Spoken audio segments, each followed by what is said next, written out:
大家好，因为这两天一直听隔壁邻居的阿姨说，现在摩托车电瓶很贵，因为她骑的是那种50cc 2行程旧摩托车，它的电瓶比我们一般这个4行程的还要小一颗。她说她换一颗，她去机车行换一颗，换了700多块，这让我吓一跳。我不知道电瓶这么贵，因为我印象中这一种的，我那时候骑高手的时候，我换过一次电瓶。我记得那时候我买拿550还600吧，所以我觉得电瓶怎么会变成这么贵嘞？所以今天我们来聊一聊电瓶。其实电瓶对车辆来讲，它是很重要的东西，因为你看哦，基本上只要是吃汽油的车、吃油的车辆，它在发动之前，它所有的运作都是靠电瓶。如果电瓶没电，你那台车就是发不动。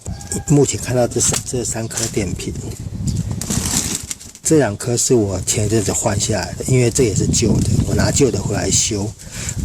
修完以后，它可蓄电，它有电，但是它的电量不是很好。像我装在我的进站上面，在发动的时候，它第一声拱就发动，就好感觉好像有一股老痰卡住一样，要咳一下。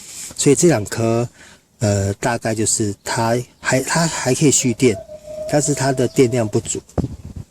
那这一颗是从旧车电源那种东西拿下来的，因为这一颗朋友是说他买了以后好像旧了1-2次以后就都没有用过，就都一直丢在车库，结果等再拿出来用的时候，他插那个充电器就都没有反应。像这种只要是可加水的电瓶，包括汽车也一样，我的经验是我碰过的啦，我的经验都是一般来说以机车的，像我的高手，我最后一颗电瓶好像用了3-4年吧，到我那台高手拆掉的时候，电瓶还是很有电，我没记错的话。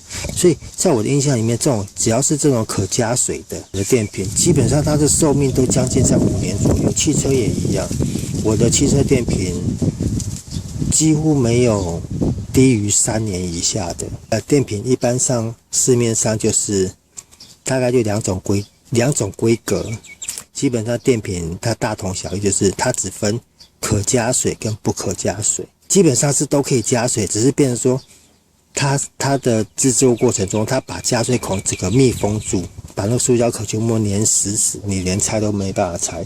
那种一般就是属于免保养，他们说的免保养，就是我的认知就是只要一般使用者无法轻易打开加水的那个都叫做无法加水，因为你一打开很容易漏液，导致车辆的车体锈蚀一些有没有的，那种都属于只要是不好打开的都是不可加水式的。基本上摩托车的电瓶都是可以加水的。其实你只要仔细看，这边有没有？这边有一个什么 Do not open， 你仔细看，它这边有6颗圆形，其实它这个就是塞子。你只要拿一支一致的，像这个我都有打开来加水过，稍微插进去，然后这样子稍微敲就开了，有没有？你不要一次就想要撬开了，可能会把这个拉断。你就大概一个平均值，到平均撬开以后，这样慢慢就开了。因为这颗也还可以用啊，只是它的电量没有那么好，所以我不会拿这一颗。然后电瓶基本上电瓶的外观，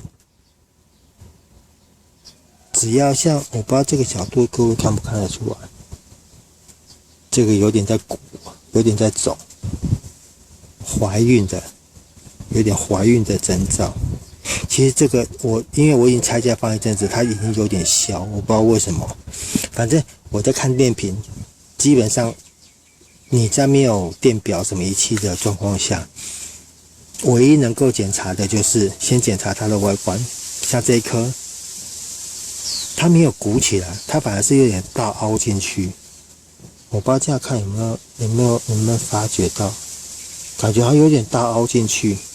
像这一颗，我加水以后再下去冲它，冲了1天1夜，我用我用慢冲，用它的标准值，这种大概慢冲都是 0.7A 吧，用 0.7A 下去冲，一样冲不进去。这种就是标准的20，二太久20，像这一样啊。仔细看这边有没有？有6颗，你不要去拆后面这个哦。这个一拆开以后，你要粘，拿快干粘，就算拿快干粘也不好粘。拆一定是拆这个，很明显可以看得出有6颗，好像有6颗圆形的，从旁边慢慢翘。像这个就是怎么冲你都冲不起来了，这一颗是冲不起来。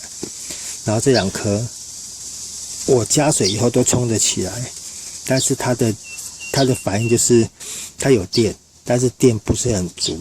正常我们的车子只要电够的话，你按下去，那个反应是很顺畅的，除非你开关有问题啊。基本上反应是很顺畅就发了起来，只要车正常的话。然后现在这2颗就是你按下去的，它滚在就这样子，会就像刚才讲一股老痰哦，然后咳一下。然后这个黑也是稍微看，这样不知道有什么看法。都有在走，都凸起来了。基本上我在看电瓶，只要是外表有凸，那种都是的几率不是很大。然后我拿电表量这个给各位看一下。好，调到直流20V， 正电、负电。有没有？它置放电很快，这一颗我大概丢在旁边丢了1-2个礼拜，就掉到10.25。这个点坏掉，是看前面这个点。那这一颗，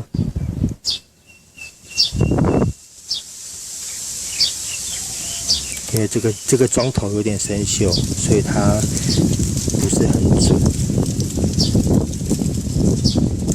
因为这一颗还不错。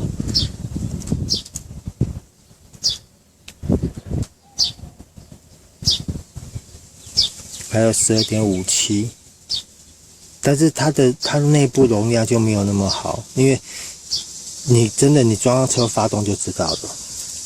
然后再换这一颗，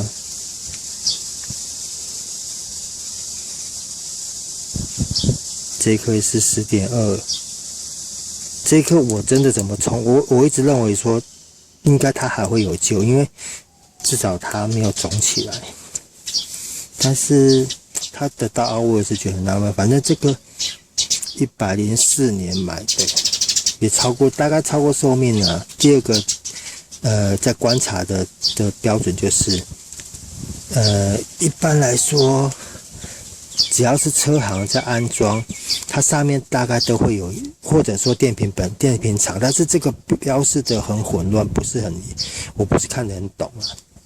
像这一颗。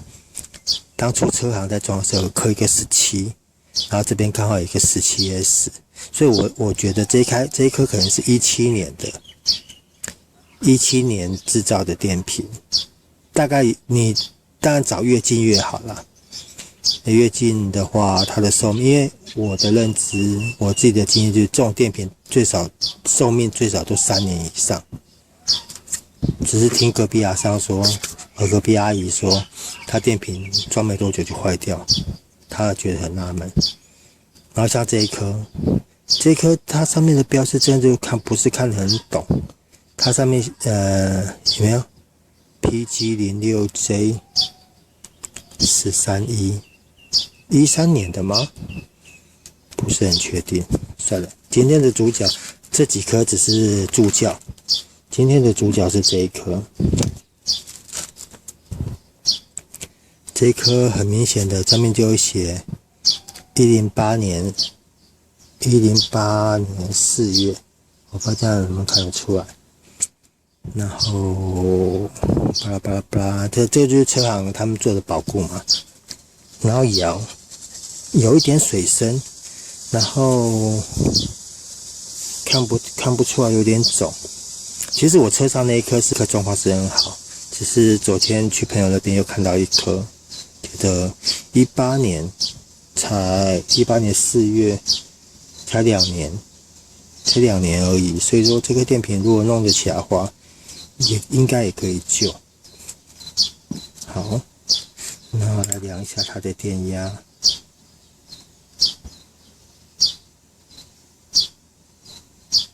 12.6，我必须先声明了，不一定这样子都救得起来，只是变成说，电瓶现在价格这么贵的情况下，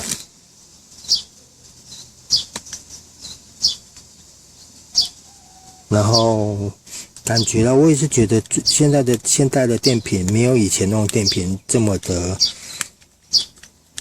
用啊，没有以前电瓶这么的用。所以大家能省就省啦。所以我刚才才会跟各位说，如果你车上的电瓶，你觉得说它在发动的时候不是很顺畅了，你可能就要先拿下来，看要加水补电，因为在电瓶做化学反应的过程中，它会发热，然后会里面的水会蒸发掉，所以导致它的那个液面下降，像这种是看不出来，汽车的那种大家都看得出来，可加水的那种。所以说，它如果液面下降的话，也会导致它的储电力不佳。像这样子，不知道各位看不看得出来？我拿手电筒，拿个手电筒照。这样不知道各位能不能看得清楚？这样应该看得到吧？里面是干的，没有水。这一颗有一点点水，这一颗也有一点点水，但是这边都是干的，摇都没有感觉。好，然后在加水的时候，切记加水不是加到满哦。我们在骑车的过程中，只要车子有发动，它就会一直替电瓶充电，然后在充电的过程，它会热，它会那个水，它那个电解液会滚啊，会起泡，所以你加太多它会流出来，会漏出来。到时候你车身的铁啊，或者说遭到锈蚀就很麻烦。这边说你在加水的时候，你要注意，你大概就是目测里面有个白白的，刚刚各位不知道有没有看到，里面也有那个白白的，有没有？那个有点类似吸水棉，就是它让水。尽量的稳住啊，它有点类似海绵在吸水的棉花那一类啊，反正就是它让它保持湿润。基本上你在加水的时候就淹过那个就好了，只要淹过那个白色的那个物质就 OK 了，就不要再加了，因为你再加的话很容易你在骑车的过程中它会开始漏。然后加水的话该加什么呢？我可以的话，手边有的话我会加纯水，去加水站买纯水，或者说直接便利店买那种罐装的纯水。所谓的纯水就是里面没有杂质，没有矿物质，它比较不会导致那个里面那个钙化、结晶那诸如此类的一些。但是最近比较懒，也很懒得专门跑出去买，所以我都拿自来水。那加水该怎么加嘞？如果可以的话，拿个针头抽罐，这样也是可以。如果没办法的话，就是直接用倒的，慢慢倒，然后倒完以后稍微摇晃一下，稍等一下。然后我习惯是我都固定，譬如说我会稍微倾斜一个角度，然后去观察它地面的高度。尽量求平均啦，因为这种没有办法观测的，你要求就做到平均是真的有点困难。然后切记就是，你看，像我倾斜到一个角度，这个已经冒孔，表示这个可能比较多。这样子我不知道各位能不能看得到，大概我现在摇这个角度，大概看它那个水面啊，水面它反射的光是都蛮平均的，所以只能抓个大概咯，不要说一定要求说多完美，没办法。但是目前这样看得出来，中间这两孔水比较多，然后另外那个4孔是都比较平均。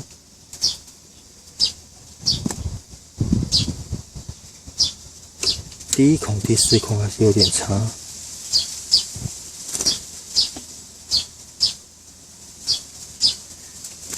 我记得网络上有很多人教学，就说什么加热水啊、倒掉啊、洗干嘛，诸如此类。或许我是没有试过他们那种方式啦，因为那个牵扯到的层面更多。然后我自己的经验，我是都习惯这样子的。他们像网络上教学，就是说你全部倒干净，然后加热水冲洗个几次以后，然后再加调配好的电解液下去，然后再做充电的动作，就能救回来。但是我发现他们都没有讲到说最基本的从电瓶的外观怎么去分辨它有没有电。当然他们有那个仪器下去测，我是没有啦，所以我只能大概的跟各位讲一下，只要是这种可拆开来加水的电瓶，基本上它的寿命不会那么低啊，除非真的是杂牌的品质很差，这个就有可能。所以说电瓶上的照顾，汽机车都差不多，但是现在很多汽车它是那种它连拆都没办法拆，什么银离子啊，什么深循环的那一种我真的就不建议各位下去拆，因为那种第一它里面的东西，它就算一样是电解液的话，也不是我们能够理解的，因为它里面的那个基板成分就比较不一样。所以说新型的车子可能就我那种深循环电瓶一颗真的很贵，一颗8、9千上万都有。所以说像那种电瓶，如果它那种是我看过早期它有那种一样也是深循环电瓶，它这个也是可以加水，它上面有那个加水孔的那种也可以用我这种方式下去做。基本上电瓶就是你如果车子长期不使用的话，记得一定要把负极拔掉，不然车子你不管早期的车子或者说现代的车子，它都会偷偷的吃电。因为尤其现在的车子上面电子零件越来越多，所以可能吃电的状况会更高。所以电瓶最怕就是过度放电，你放到太低，基本上有人做过研究，就是正常电瓶如果你把它放到它电压降到9伏以下，它就会造成伤害。你下降的越多，它伤害越大。像这一颗可能就是可能放到真的连一点点电都没有，就整颗就挂掉。然后电瓶的原理就是它一格2伏特，所以1、2、3、4、5、6个就是12伏特，差不多了，就这样子咯。好，这样不好讲能不能看到它那个液面，这样看起来就是加进去的水的高度都比较差不多。然后来量一下它电压有没有跟动。刚刚好像是12.5几嘛，我们现在把水补充完毕，我们再来看看它的电压是多少。好像有降一点点。然后这个状况，如果各位没有充电器的话，可能假设个例子啦，你们就是在车上发现在启动，可以启动，但是就不是很干脆的那种状况下，拔下来，看如果是缺水的话，把它补充到平均以后，然后赶快装到车上去，发动，让车子的电盘帮它充电。这个是假设你们是从车上拆下来的，而且你们没有充电器的状况下，可以这样做。如果有充电器的话，就是液面加满以后，然后盖子不要盖哦，盖子就轻轻的这样放着就好了，放在上面也不会掉。因为你在充电过程中它会冒泡，它温度会升高，它会冒泡，所以避免它那个里面是稀盐酸嘛，把它喷出来，喷溅到旁边去，就稍微盖住，然后让气体也可以消散，然后充电，用慢充，可能充个半天吧，3-4个小时，用 0.7A 或 1A 下去充，大概充个半天就 OK 了。这是电瓶状况 OK 的时候，像这2颗充得进去，但是它置放电太快，然后这颗是有电，但是它充不进去，它等于是死掉。好啦，今天电瓶的讲解大概就是这样子。我突然发现我好像讲的自己不太清楚自己在讲什么。好啦，如果各位看完以后觉得哪里有问题，或者说没有讲解得很好的话，欢迎在下面留言，我们也可以一起讨论怎么样多省一点，才不会像隔壁那个阿姨说她才换1年多2年就又坏掉，然后去换一颗换了700多块。好了， DIY 的精神就是节省省钱。OK， 各位，拜拜。